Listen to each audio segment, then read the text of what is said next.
ഒരെണ്ണമെങ്കിലും ഉപയോഗിച്ച് കഴിഞ്ഞ് കഴിഞ്ഞാൽ, അല്ലെങ്കിൽ ഒരു കപ്പ് എടുത്തു കഴിഞ്ഞ് കഴിഞ്ഞാൽ അത്രയെങ്കിലും മതിയാവും.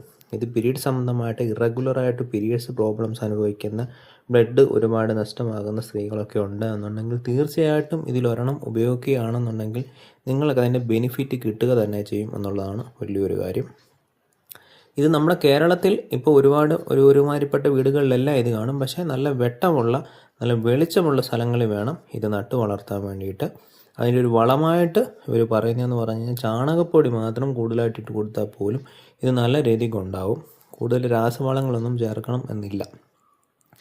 പിന്നെ പ്രായമായ സ്ത്രീകൾക്കാണെങ്കിലും പ്രായമായ പുരുഷന്മാർക്കാണെങ്കിലും പ്രതിരോധ ശക്തിക്കും നല്ല ഉത്തേജനത്തിനും ഒക്കെ ആണെന്നുണ്ടെങ്കിൽ ഈ ഒരു പഴം ഉപയോഗിക്കുകയാണെന്നുണ്ടെങ്കിൽ തീർച്ചയായിട്ടും അത് എപ്പോഴും ബെനിഫിറ്റ് ആയിരിക്കും. പിന്നെ എല്ലാവർക്കും ഉള്ളൊരു പ്രശ്നം ഇത് കട്ട് ചെയ്യുക എന്നുള്ളതാണ്. ഇത് തട്ടിയും മുട്ടിയൊക്കെയാണ് ചിലർ കട്ട് ചെയ്യുന്നത്.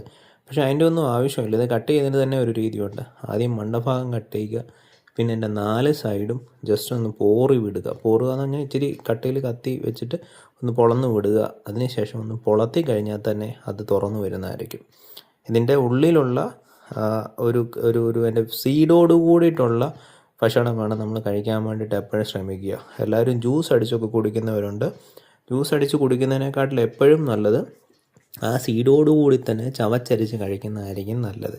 കാരണം അങ്ങനെ കഴിച്ചെങ്കിൽ മാത്രമേ അതിൻ്റെ ഉള്ളിൽ അടങ്ങിയിരിക്കുന്ന ആൻറ്റി ഓക്സിഡൻസ്, അതിലെ വൈറ്റമിൻസ് എല്ലാം നമുക്ക് ലഭിക്കുകയുള്ളൂ.